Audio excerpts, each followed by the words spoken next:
Halo semuanya, perkenalkan kami dari kelompok 9 mata kuliah Dinamika Kawasan Amerika, program studi Hubungan Internasional Universitas Cenderawasih.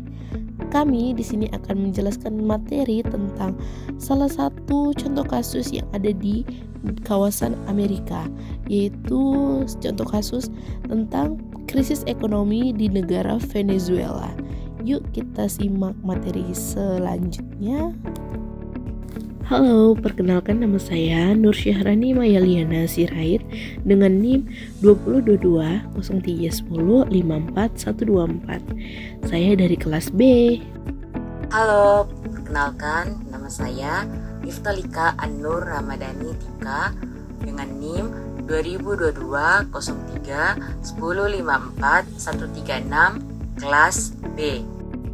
Halo guys, perkenalkan nama saya Novelia Immaculata Fov Pesebo, NIM 2022 03 1054 031 kelas A. Berikut adalah outline dari materi yang akan kita bahas dalam video ini. Yang pertama adalah profil negara Venezuela, yang kedua latar belakang, yang ketiga masalah utama, yang keempat upaya dan kebijakan pemerintah, yang kelima peran internasional dan bantuan internasional, yang keenam adalah kesimpulan. Sebelum kita masuk ke materi, saya akan memperkenalkan profil negara Venezuela. Venezuela atau yang kita kenal dengan Republik Bolivar adalah negara yang terletak di ujung utara Amerika Selatan. Negara ini menempati wilayah yang luasnya hampir sepertiga lebih besar dari gabungan wilayah Prancis dan Jerman, yaitu dengan memiliki luas wilayahnya sebesar 916.445 km persegi. Adapun batas-batas wilayahnya yaitu Venezuela dibatasi oleh wilayah Laut Karibia dan Samudra Atlantik di sebelah utara, Guyana di sebelah timur, Brazil di sebelah selatan, dan Kolombia di sebelah barat daya dan barat. Ibu kota negara Venezuela adalah Caracas. Negara ini memiliki jumlah populasi sebanyak 30,5 juta jiwa. Adapun bahasa yang digunakan di negara Venezuela adalah Spanyol dan bahasa daerah asalnya yaitu bahasa Venezuela. Venezuela juga merupakan salah satu negara yang dengan tingkat urbanisasi tertinggi di Amerika Latin. Negara ini memiliki beberapa cadangan minyak terbesar di dunia, serta sejumlah besar lainnya seperti batu bara, biji besi, bauksit, dan emas. Negara Venezuela memiliki bendera, yaitu bendera Venezuela yang memiliki 4 warna, yaitu terdiri dari 3 garis horizontal yang berwarna kuning, biru, dan merah. Kuning memiliki lambang kekayaan tanah, kekayaan negara, pertanian, dan sifat harmoni dan keadilan serta mewakili matahari.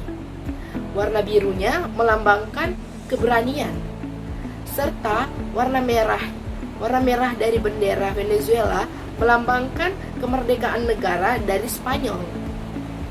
Dalam bendera tersebut juga terdapat 8 bintang, yang dimana 8 bintang-bintang putih itu melambangkan para provinsi penandatanganan deklarasi kemerdekaan Venezuela, yaitu Provinsi Barcelona, Cumana, Caracas, Barinas, Merida, Margarita, Trujillo, dan Guyana. Selanjutnya kita akan membahas latar belakang mengenai studi kasus krisis ekonomi di Venezuela.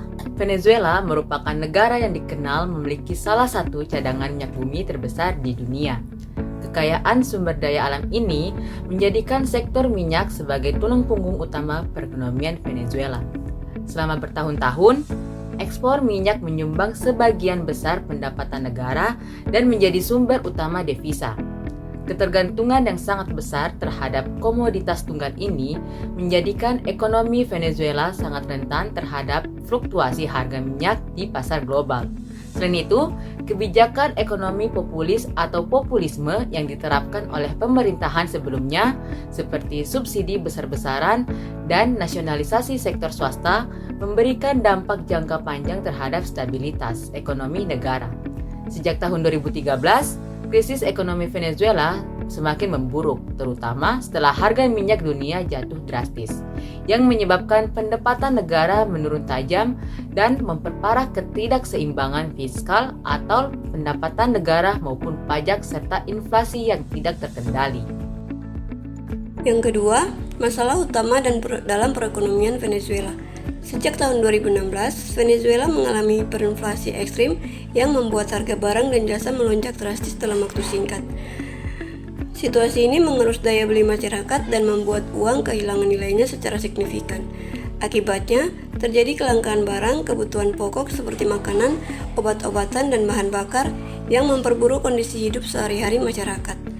Selain itu, mata uang nasional Venezuela yaitu Bolivar mengalami devaluasi besar-besaran sehingga nilai tukarnya terhadap mata uang asing anjlok dan menimbulkan krisis kepercayaan terhadap sistem keuangan nasional.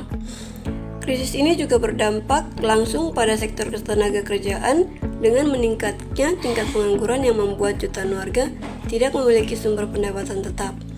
Kondisi ekonomi dan nasional yang memperburuk mendorong terjadinya eksodus massal di mana jutaan warga Venezuela terpaksa meninggalkan negaranya untuk mencari kehidupan yang lebih layak di negara-negara tetangga seperti Kolombia, Brasil, dan negara lain di Amerika Selatan.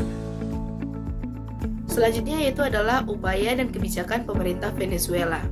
Dalam menghadapi krisis ekonomi yang berkepanjangan, pemerintah Venezuela telah melakukan berbagai upaya dan kebijakan untuk menstabilkan situasi.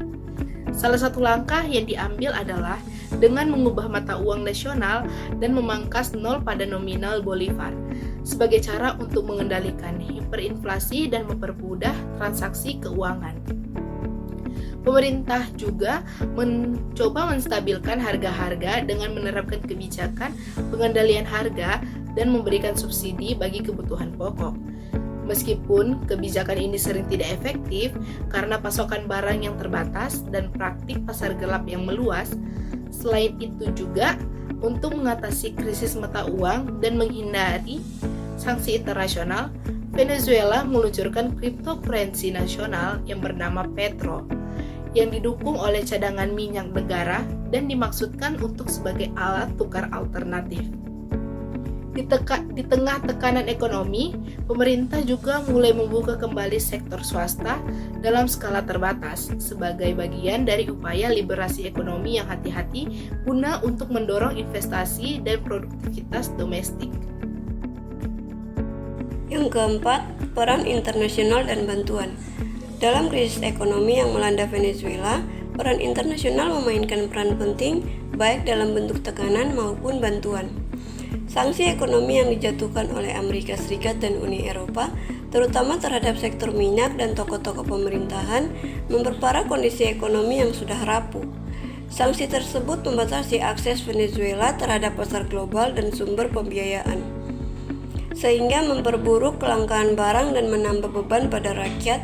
Di sisi lain, bantuan kemanusiaan dari Perserikatan Bangsa-Bangsa atau PBB, negara-negara tetangga seperti Kolombia dan Brasil, serta organisasi non-pemerintah berupaya meringankan penderitaan masyarakat dengan menyediakan makanan, obat-obatan, dan layanan kesehatan.